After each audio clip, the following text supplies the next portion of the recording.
Hello दोस्तों, आज हम पढ़ने वाले हैं दूसरा लेसन पढ़ने से पूर्व हम स्टार्ट करते हैं। तो ये है पहला लेसन एनसीईआरटी न्यू एनसीईआरटी के अकॉर्डिंग। जो दूसरा लेसन है वही पहला लेसन है। तो आइए शुरू करते हैं।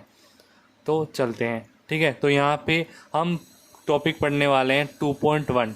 पहला टॉपिक दे रखा है कि पुष्प आवर्त बीजों का एक आकर्षक अंग है। दूसरा दे रखा है कि निषेचन पूर्व संरचनाएं एवं घटनाएं हैं, ठीक है। और तीसरा 2.3 दे रखा है कि दोहरा निषेचन द्विनिषेचन पढ़ना है 2.3। और 2.4 दे रहा है निषेचन पश्य घटनाएं। और 5 आया असंजनन और बहुपूर्णता के बारे में ये बता रखा है। तो ठीक है, तो हमें ये 5 टॉपिक पढ़ने हैं। तो उसमें सबसे पहले हमें ये जो शुरुआत है स्टार्टिंग वो पढ़नी पड़ती है। तो ये हमें कुछ ना पढ़ना पड़े, मैंने पहले से हाईलाइट करके रख रखा है। तो आइए उन पे गौर करते हैं थोड़ा सा। तो सभी पुष्पी पादप लैंगिक प्रजनन प्रदर्शित करते हैं। मतलब जितने भी पुष्पी पादप हैं वो लैंगिक जनन प्रदर्शित करते हैं, ठीक है। और लैंगिक जनन का अंतिम उत्पाद क्या है? फल और बीज की संरचना है जो सुनिश्चित हो सकती है। तो लैंगिक जनन का अंतिम उत्पाद क्या है, यहाँ से पूछा जा सकता है। फल और बीज है, ठीक है। फल और बीज लैंगिक जनन की अंतिम उत्पाद है, ठीक है। आइए आगे चलते हैं। अब यह जो हमारे पास टॉपिक आ जाता है कि पुष्प आवर्त बीजों का एक आकर्षक अंग है, ठीक है। हम भी जानते हैं कि पुष्प आवर्त बीजों का आकर्षक अंग है, ठीक है। और ये तने का लास्ट है, मतलब तना पुष्प में बदलता है। आपको पता नहीं, लेकिन आगे पता चलेगा। तो यहाँ से देखो, ये मानव द्वारा प्रेम और अनुराग, प्रसन्नता, विषाद, शोक आदि विभक्ति को प्रदर्शित करता है। कौन? पुष्प करता है, ठीक है। तो अपने यहाँ पे मोस्ट लाइन ने क्या कर ली, हमने हाईलाइट कर ली, जिससे कि हमें टाइम ज़्यादा व्यतीत ना हो इसके अंदर। तो यहाँ पे तो पुष्प की खेती को फ्लोरिकल्चर या पुष्प कृषि भी कहते हैं, ठीक है। ठीक है, मैंने जितना हो सके उतना किया है। तो दूसरा टॉपिक यहाँ पे आ जाता है 2.2। निषेचन के पूर्व कौन सी घटनाएं होती है, क्या क्या चीज़ें होती है, वो वहाँ पे तो हाईलाइट किया है। अब देखो, मैं यहाँ पे हाईलाइट करके आप फटाफट बताता हूँ इंपॉर्टेंट लाइंस। देखो, पुष्प विकसित होने से पूर्व अनेकों हार्मोनल संरचनात्मक परिवर्तन शुरू हो जाते हैं, जिसके फलस्वरूप क्या होता है? पुष्प आद्यक होता है ना, फ्लोर प्राइमोडियम, इसके अंदर विभेदन शुरू हो जाता है। और आगे का जो भाग है पुष्प का शुरुआती भाग वो प्रारंभ हो जाता है बनना, ठीक है। और जो पुष्पी कलिकाएं हैं वो पुष्प को धारण करती है आगे चलकर। जो पुष्पी कलिकाएं होती है ना, वो ही आगे जाकर पुष्प को धारण करती है, ठीक है। अब यहाँ पे है कि जनन संरचनाएं, ठीक है। नर और मादा जनन संरचनाएं हैं, पुमंग और जायंग। पुमंग और जायंग क्या है? जनन संरचनाएं, ठीक है। आगे आ जाते हैं, तो यहाँ पे आ गए। तो यहाँ पे तो विभेदन एवं विकसित रहती है। तो पुंकेसर क्या है? नर जनन अंग है। और जायांग क्या है? स्त्री जनन अंग का प्रतिनिधित्व करता है। अब 2.21 में आ गए हैं। इसमें बोल रहा है कि पुंकेसर, लघु बीजाणुधानी और परागकण के बारे में बता रखा है कि पुंकेसर 2 भागों में भाई रहता है। तो पहला रहता है डंठल तंतु और दूसरा रहता है परागकोश। पहला रहता है डंठल तंतु और दूसरा रहता है परागकोश, ठीक है।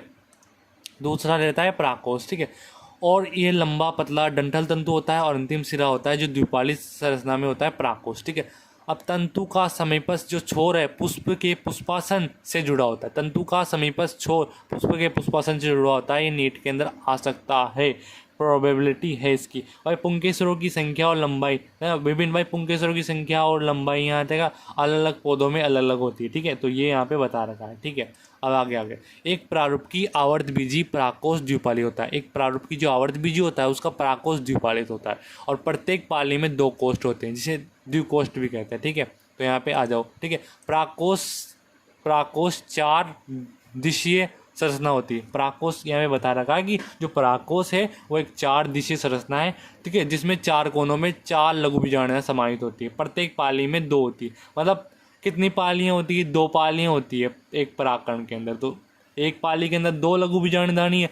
तो एक पाली में 2 है, तो 2 पालियाँ हैं, तो इसमें 4 लघु बीजाणुधानी हो जाती है एक परागकोश के अंदर, ठीक है। तो लघु बीजाणुधानी आगे जाकर क्या बनाती है? पोलन सेक्स बनाती है, परागकोट बनाते हैं, ठीक है। आओ आगे आते हैं। लघु बीजाणुधानी की रचना, तो ये 4 भित्तियों से आवर्त होती है, मतलब ढकी होती है। जो 4 परतें कौन सी है? एपिडर्मिस, एंडोथीसियम, मध्य परत और टेपिटम। बाहर की ओर 3 परतें संरक्षण का कार्य करती है। अब देखो यहाँ पे डॉट मैंने क्यों लगा रखा है, क्योंकि एनसीईआरटी ने डॉट नहीं दिया है। अब मैंने डॉट लगा के ये बता रहा है कि ये क्या बोल रहा है कि टेपिटम नहीं, बाहर की 3 परतें जो होती है ना, एपिडर्मिस, एंडोथेलियम और मध्य परत, ये संरक्षण प्रक्रिया का कार्य करती है तथा यही तीनों क्या करती है, परागकोश स्फुटन में मदद करती है और परागकणों को अवमुख करती है। तो ये एनसीईआरटी की जो कुछ मिस्टेक्स है हम यहाँ पे सुधारनी होगी, ठीक है। तो हम अपनी तरफ से एफर्ट लगा सकते हैं, ठीक है। तो सबसे आंतरिक परत, अब तो टेपिटम के बारे में तो यहाँ आया, देखो सबसे आंतरिक परत क्या है, टेपिटम है। ये नीट में क्वेश्चन आया हुआ है और आगे भी आएगा, क्योंकि नीट में घुमा फिरा के तो आना तो वही चीज़ें हैं ना, ठीक है। तो ये अब टेपिटम क्या करता है, टेपिटम के बारे में मैं बता रखा है कि विकासशील परागकणों को पोषण देता है। अब टेपिटम यहाँ पे विशेष है, टेपिटम की विशेषता यहाँ से शुरू हो जाती है, क्योंकि यहाँ पे टेपिटम को अलग से नोटिफाई कर रखा है। देखो टेपिटम की अलग विशेषता बता रहे कि बाकी तीनों परतें का यहाँ पे सारा दे दिया है ना, लेकिन टेपिटम का ये सबसे आंतरिक परत है और विकासशील परागकणों को पोषण देती है। और टेपिटम की कोशिकाएं क्या होती है, इसमें टेपिटम की कोशिकाओं में साइटोप्लाज्म भरा होता है और इसमें सामान्यतः 1 से अधिक केंद्रक होते हैं। टेपिटम की जो कोशिकाएं हैं उनके अंदर 1 से अधिक केंद्रक युक्त होती है, केंद्रकों से युक्त होगी। टेपिटम की जो कोशिकाएं हैं 1 से अधिक केंद्रकों से युक्त होती है, ठीक है दोस्तों। जब एक परागकोश अपरिपक्व होता है, जब एक परागकोश क्या होता है, अपरिपक्व होता है ना, तब उसमें जो सजातीय कोशिकाओं का समूह होता है वो बीजाणु ऊतक कहलाता है। और यहाँ पे देखो एनसीईआरटी ने एक बहुत मस्त गलती की है कि जो लिखा नहीं भूल गया, जो लघु बीजाणुधानी के केंद्रक में स्थित होता है, ठीक है। अब आते हैं दूसरा, लघु बीजाणु जनन के बारे में अब देखते हैं। जैसे जैसे परागकोश विकसित होता है, बीजाणु जन ऊतक की कोशिकाएं अर्धसूत्री विभाजन द्वारा क्या बनाना शुरू करती है, सूक्ष्म बीजाणु चतुष्टय बना देती है, ठीक है। अब जैसा कि बीजाणु जन ऊतक की प्रत्येक कोशिका एक लघु बीजाणु चतुष्टय की वृद्धि करने में सक्षम होती है, तो यहाँ पे देखो अब क्या बोल रहा है कि प्रत्येक कोशिका पराग मात्र कोशिका होती है। अब बोल रहे प्रत्येक कोशिका, किसकी कोशिका, लघु बीजाणु जन ऊतक की कोशिका क्या है ना, वो पराग मात्र कोशिका होती है। मतलब पराग की, मतलब परागकण बनाने के लिए मात्र होती है, वो बनाती है पराग को, ठीक है। एक पराग मात्र कोशिका से अर्धसूत्री विभाजन द्वारा लघु बीजाणु के निर्माण की प्रक्रिया को लघु बीजाणु धानी कहते हैं। लघु बीजाणु धानी किसे कहते हैं भाई, एक पराग मात्र कोशिका से अर्धसूत्री विभाजन करेगी, अब वो लघु बीजाणु धानी का निर्माण, लघु बीजाणु का निर्माण करेगी, तो इसे लघु बीजाणु धानी कहते हैं, ठीक है।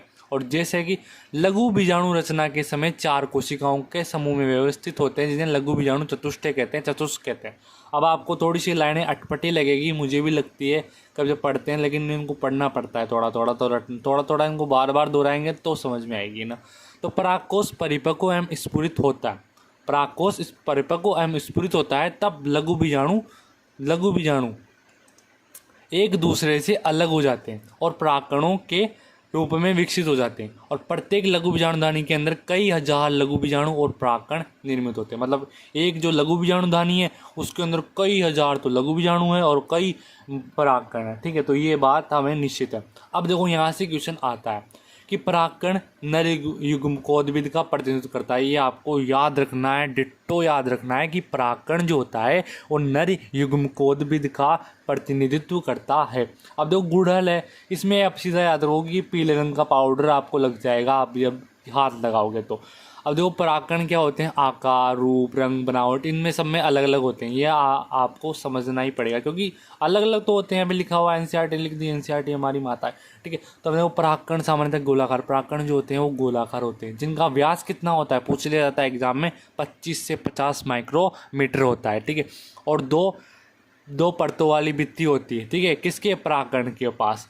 परागकण के पास कितनी भित्तियाँ होती है, 2। पहली भित्ति होती बाह्यचोल और दूसरी होती अंतःचोल। अब बाह्यचोल क्या होती, कठोर भित्ति होती है बाह्यचोल, जो स्पोरुलिन की बनी होती है। और स्पोरुलिन एक ऐसा तत्व है, ये ऐसा कार्बनिक सामग्री है, ऐसी कार्बनिक सामग्री है जो उच्च ताप और सुदृढ़ अम्लों क्षारों के सम्मुख टिक सकती है। मतलब ये इसका कुछ नहीं बिगाड़ सकते, मतलब परागकण की सुरक्षा करने के लिए होती है।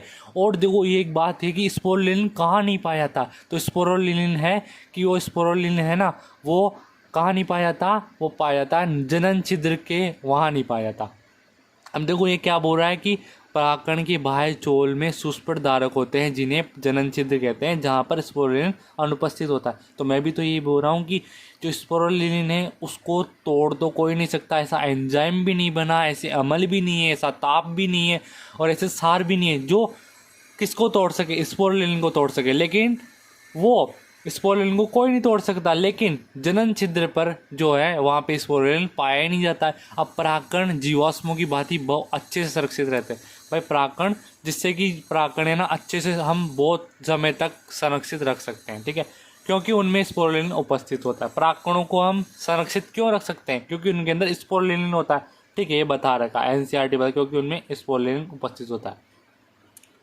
परागकण की जो आंतरिक भित्ति है ना उसे अंतरचोल कहा जाता है, ठीक है, और ये पतली होती है, सतत परत वाली होती है। किसकी बनी होती है? सेल्यूलोज की बनी होती है, पेक्टिन की बनी होती है। परागकण का जीव द्रव्य एक प्लाज्मा भित्ति से आवृत होता है। जब परागकण परिपक्व होता है तो दो कोशिकाएं उसमें होती है। जब परागकण परिपक्व होता है तो उसके अंदर दो कोशिकाएं होती है, तो कायिक कोशिका, एक जनन कोशिका। कायिक कोशिका क्या होती है? बड़ी होती है, इसमें खाद्य प्रचुर खाद्य भंडार होता है। एक अनियमित विशाल अनियमित आकृति का केंद्र होता है।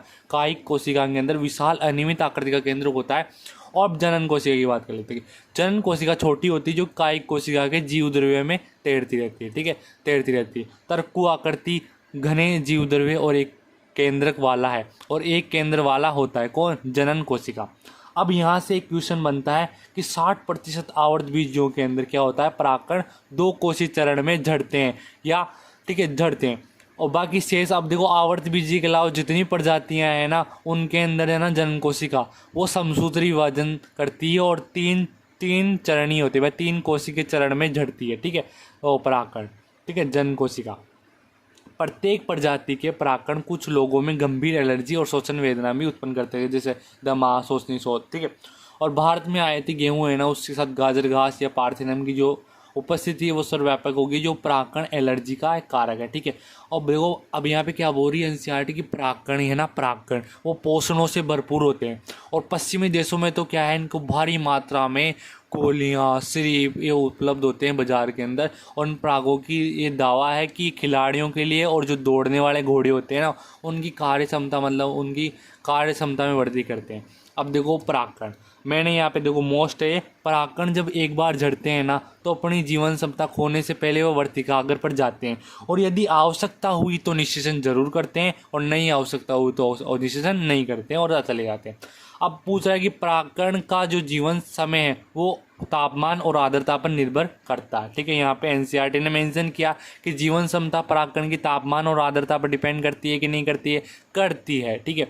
कुछ अनाज जैसे धान और गेहूं, इनके अंदर जो परागकण क्षमता है वो 30 मिनट की है भाई। धान और गेहूं की परागकण क्षमता 30 मिनट की है, जबकि गुलाबवत, जिसको हम रोजेसी भी बोल सकते हैं, फिर यहाँ पे डेस लगाना भूल गए एनसीईआरटी में, मैंने लगाया, लेगमिनोसी और सोलनेसी आदि के कुलों की जो सदस्यों की संख्या है, परागकणों की जीवन क्षमता है वो कई महीनों की होती है। यहाँ पे कई लिखना भूल गई एनसीईआरटी में, मैंने लिखा है, ठीक है।